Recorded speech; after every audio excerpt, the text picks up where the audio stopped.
लोक त्रिशूल न्यूज, विदर्भाचा बुलंद आवाज। भरधाव कार उलटली, 3 तरुणांचा दुर्दैवी मृत्यू, एक गंभीर जखमी। नागपूर येथून वर्ध्याकडे जाणाऱ्या कारचा भीषण अपघात झालाय।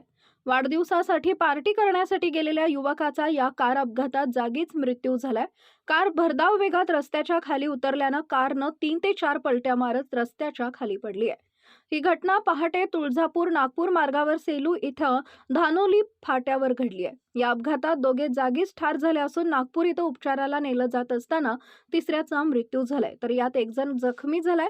सर्व राहणारे वर्ध्याच्या सिंदी मेघे येथील असून मृतकांमध्ये सुशील म्हस्के, शुभम कवडू, मेश्राम, सुमीर सुटे यांचा समावेश आहे। तर जखमी युवकाचे नाव धनराज धबर्डे असं आहे। माहिती मिळताच पोलिसांनी घटनास्थळी भेट देत घटनेचा पंचनामा केला असून मृतदेह उत्तरीय तपासणीसाठी पाठवण्यात आलाय। या घटनेची सेलू पोलिसात नोंद असून पुढील तपास सेलू पोलीस करत आहेत। लोक त्रिशूल न्यूज, नागपूर।